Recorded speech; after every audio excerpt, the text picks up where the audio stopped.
Я наставник, человек, который, выстраивая отношения с другими людьми, развивает их личность и потенциал. Моя основная цель и миссия в отношениях с людьми как наставника на том жизненном этапе, где находится человек, раскрыть его потенциал на максимум и научить его жить без наставника впоследствии, то есть делать это самостоятельно. Официально я это делаю уже 18 лет в разных областях, начиная от религиозного учреждения, заканчивая политиками, миллиардерами, первыми лицами и так далее. Ну, то есть вот обширно. И через меня за эти 18 лет я подсчитывала примерно. Прошло около 3000 людей. Для меня наставничество – это не работа, это выстраивание отношений с человеком, об которые он учится, или она, то есть человек учится об меня. Я взаимодействую с людьми, исходя из своего опыта личного, профессионального, исходя из своего бэкграунда и скорее исходя из своего мышления, образа мышления. Найти меня как наставника практически невозможно. Только после личного взаимодействия со мной. Если я вижу, что человек доверяет и уважает, я могу это ему озвучить. То есть я такой, знаешь, наставник, как серый кардинал. У меня на странице об этом не написано, но те, кому нужно, они об этом знают. То есть это не то, чем я деньги зарабатываю. Это дело души. Чем отличается наставник от психолога, коуча или консультанта? Разница между ними колоссальная на самом деле. Психолог, он лечит. То есть его задача вылечить, исправить. И для психолога нужно образование. Но чтобы заявлять о том, что ты психолог, нужно прям образование. Коуч – это с английского опять, если переводить, это некий тренер. То есть ты приходишь с запросом определенным решить какую-то проблему. Коучинг в бизнесе, коучинг там, в отношениях. А консультант – это человек, который просто отвечает на твои вопросы. И, исходя из ситуации, дает какие-то поверхностные решения, с которыми ты дальше идешь и делаешь все самостоятельно. Наставник, в моем понимании, это человек, который объединяет и психолога, если нужно, и коуча, если потребуется, и консультанта, если запрос поверхностный, да, к наставничеству. И наставник, он определяет, с каким инструментом я сегодня буду работать с человеком, что ему на самом деле нужно. То есть сегодня мы больше пойдем в психологию, или же мы больше пойдем в такое прикладное, да, что-то в коучинг. Как вы пришли к наставничеству? На самом деле я не сама к этому пришла, меня люди к этому привели. Когда я, отзываясь на какие-то нужды или отзываясь на то, что люди просят о помощи или просят просто о совете, или просто о чем ты думаешь за чашечкой кофе, они входят со мной в отношения, и понеслось наставничество. И так меня как раз-таки наставником назвали буквально, наверное, 2 года назад. Человек, с которым мы работали, это была девушка. Изначально она пришла ко мне заниматься английским языком. Вот, и там выстраивались отношения с мамой. Потом она стала называть меня психологом, но мне это не нравилось. И потом она мне как-то написала, что я поняла, кто вы. Вы наставник. Важно ли наставнику быть в чем-то экспертом? Я могу назвать себя экспертом в области образования, в области развития личности и в области развития детей, в области воспитания и родительства, потому что у меня в этом образование есть. Да? В преподавании английского языка я эксперт. Вот все эти прикладные истории про образование – это просто для того, чтобы я сама понимала, а как еще бывает. Да? Это такая некая инструкция к человеку в целом, но больше я все-таки ориентируюсь на свою интуицию. То есть я прикладываюсь к человеку, и интуитивно, я не знаю, как это происходит, можно назвать это даром, можно назвать это призванием, опытом души, все что угодно. Но я интуитивно чувствую, что важно сказать. И говорю фразу, а потом думаю, ой, а с чего я это сказала? А человек такой, ой, хорошо. Ну, то есть, о, классно. Вот, можно я пойду? Мне достаточно. То есть это мне нужно было услышать. Я считаю, что это один из определяющих факторов, почему люди приходят. И почему они остаются и доходят до результата. С какими запросами к вам приходят? Человек вообще изначально приходит, когда есть неудовлетворенность тем, что есть сейчас. Жизнью, обстоятельствами, самочувствием просто элементарно, здоровьем, отношениями, самореализацией, еще чем-то. То есть есть какое-то неудовлетворение, или вот нет ощущения, что ты живешь свою жизнь самостоятельно, тогда можно прийти к наставнику. Чаще всего люди приходят, уже испробовав профориентологов, коучей, психологов, сексологов, врачей, и приходят отчаянные. Ну, может быть, вы сможете нам помочь. Я подросток, я должен поступить в университет, а должен ли я поступить в университет? Да, вот родители говорят одно, я хочу другое. Человек, который в профессии хочет выйти на другой уровень, не только финансов, а именно профессии экспертности. Что делать? Женщина перестала испытывать удовлетворение от жизни, от еды. То есть раньше нравилось, а сейчас ем как траву и нет вкуса. Да, и здесь мы идем в историю здоровья, да, или физики, я так называю. И для этого у меня тоже есть образование, то есть это университет образовательной медицины. Поверхностно, опять-таки, я не вдаюсь прямо в науку, я не называю себя доктором, но при этом я могу направить человека сдать анализы определенные, да, прежде чем мы пойдем в работу. Этого тоже достаточно. У меня свадьба, а я боюсь первой брачной ночи. Ну, то есть что делать? Я не знаю. И здесь я опять-таки говорю, вы понимаете, что этот запрос не к наставнику, это вопрос к психологу. И тогда мы с человеком определяем, как ему комфортнее. То есть человек подписывает документ, где он прописывает, что да, он берет ответственность за любой результат и за то, что будет происходить тоже. То есть я снимаю с себя ответственность таким образом, но при этом постоянно говорю, сходи к психологу, пытаюсь найти сексолога для человека, да, если вот в том конкретном контексте это было. Кому вы можете отказать в наставничестве? Если это кто-то из моих родственников, друзей, или же человек, с которым у меня уже сложились отношения. Потому что, например, это человек, который мне очень близок, и я планирую дружить. И тогда я понимаю, что если я пойду в наставничество, тогда я должна отказаться от других отношений. И это первично. Другой момент, когда я вижу, что не то чтобы я вижу, я чувствую. Это когда люди приходят просто самоутвердиться. Ну, то есть, знаешь, прийти, посмотреть, а кто ты такая, что ты вообще можешь, и посоревноваться с тобой. Это тоже считывается, знаешь, в первые 30 секунд это становится понятно, и с такими людьми я не иду дальше в отношения. Если я понимаю, что человек не получит то, что он хочет, или же это не в моей компетенции, и запрос совсем не про меня, то я говорю это откровенно, то я говорю прямо. Извини, но, на мой взгляд, нам не по пути. То есть тебе важно сначала сходить к психологу или попробовать сходить к коучу, а потом прийти ко мне. Но чаще всего, когда именно я так говорю, люди еще больше хотят остаться со мной. Почему вы сами не стали психологом? Для меня история пойти учиться на психолога была потребностью получше узнать себя, кто же я. Да? Люди идут ко мне как бы к психологу, потому что я понимала раньше только, наверное, я психолог. И я пошла вот туда, в изучение психологии как науки. А потом, углубившись в это, я поняла, что нет, я все-таки не психолог. Звание психолог для меня очень ограничивающее название. Ну, то есть это что-то одно. И здесь я прям чувствую себя в рамках. Да, я должна придерживаться психологической этики, психологических принципов, да, вот этой доктрин и так далее. Но мне это не нравится. Ну, то есть это не про меня, а постоянно нарушать эти границы психологии или звания психолога я не хочу. Вот. Это первое. Второе, это, знаешь, это, наверное, такой здоровый эгоизм в моем понимании, что сейчас куда ни плюнь, ты попадешь, к психологу. И на сегодняшний день это настолько испачкали это понятие, что оно стало вот как педагог, как учитель в свое время. Учитель, это вот буквально еще 100 лет назад, это было классно, это крутое звание было, это была профессия мечты. Сейчас учитель это, училка. То есть вот.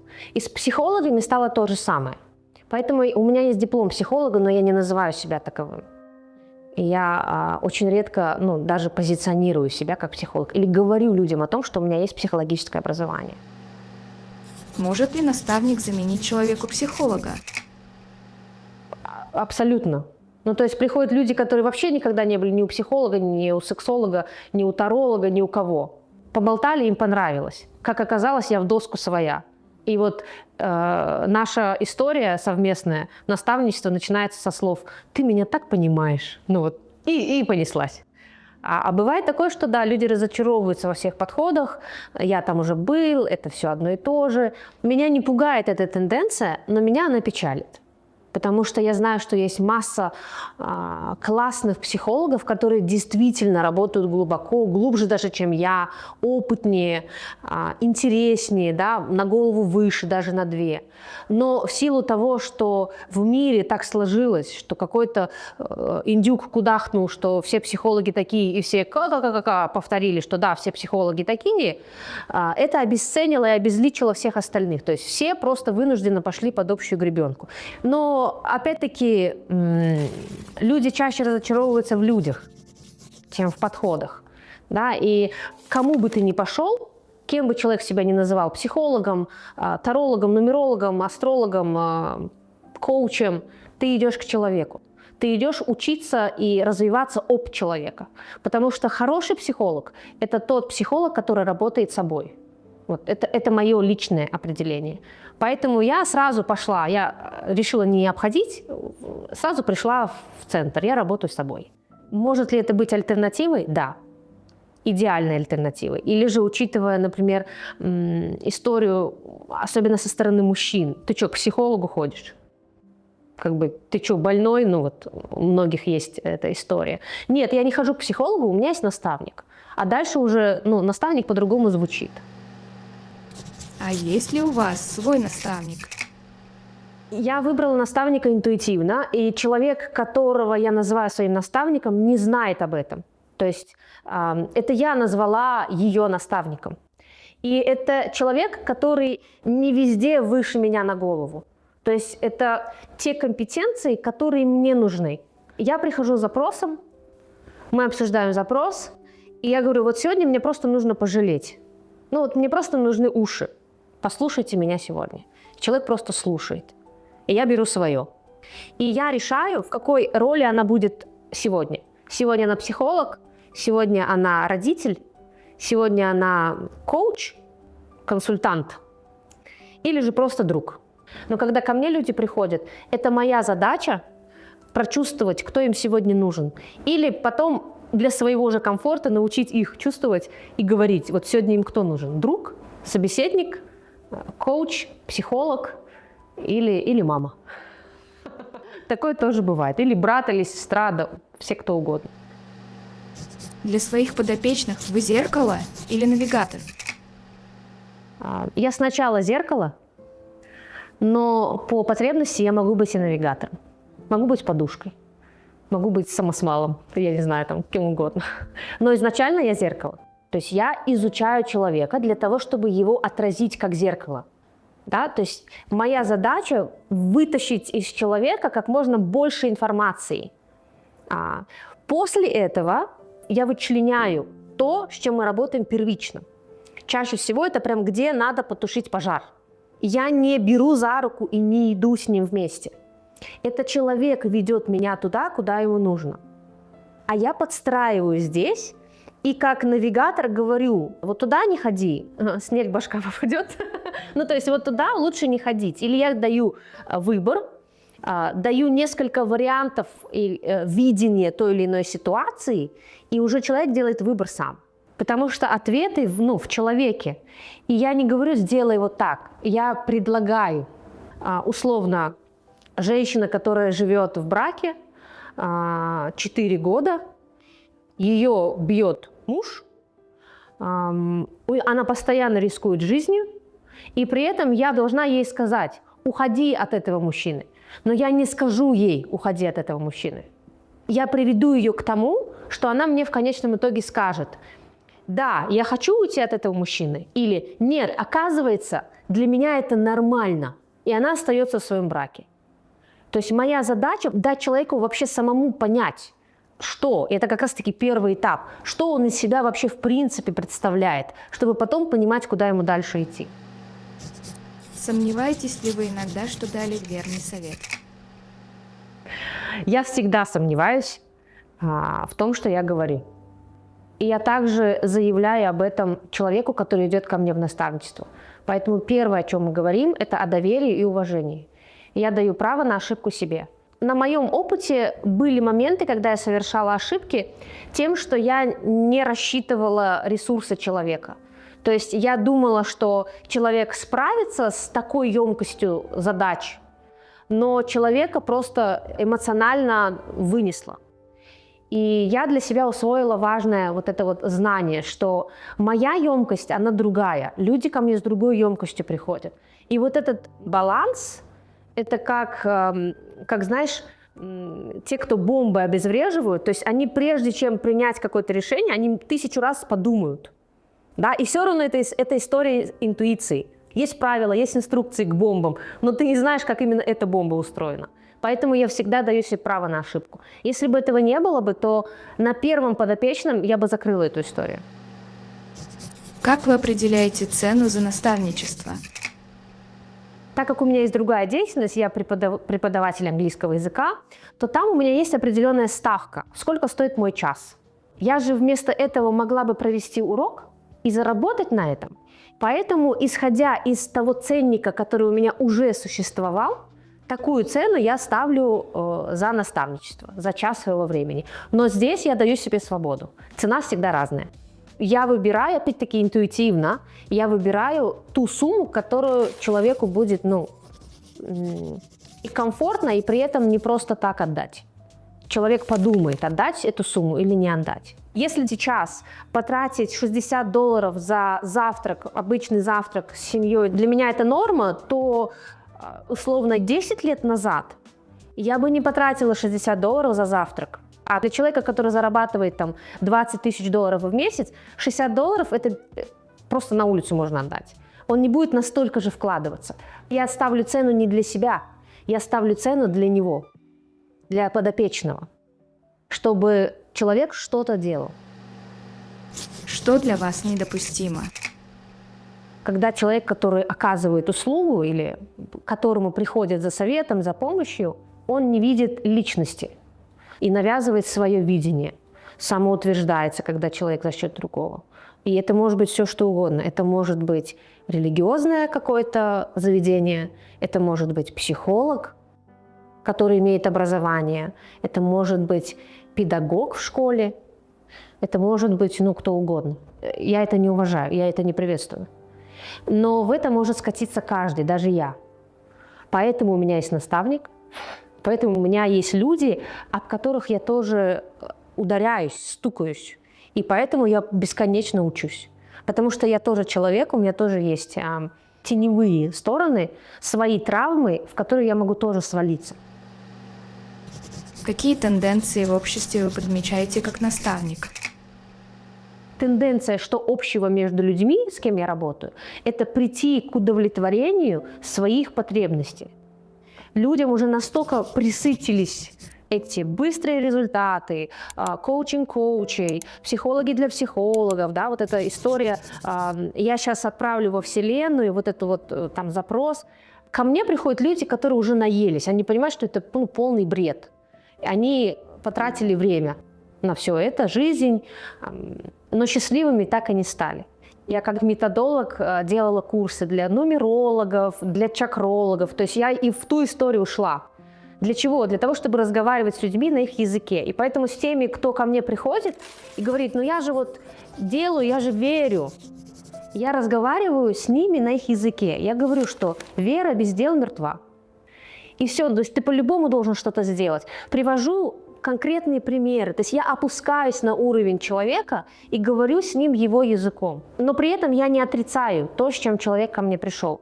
Я вообще против того, чтобы отрицать, работать с травмами, избавляться от травм. Но если нравится, почему бы и нет? То есть я допускаю все. И наоборот, использую это как инструмент. Хорошо, если ты про историю аффирмации, давай сделаем что-то с этой аффирмацией. Зачем рушить образы, на которых человек выживает. Это будет ошибкой. Это еще одна ошибка, которую я когда-то допустила. Вот по молодости такой, знаешь, безопытности. Мы сейчас разрушим весь ваш дом старый и построим новый. Так нельзя. Так нельзя, потому что если ты разрушаешь то, на чем человек выживает, ты теряешь человека. Что нужно, чтобы развить свою личность? Навык, который я прививаю всем в своем наставничестве и даже просто во взаимодействии с людьми.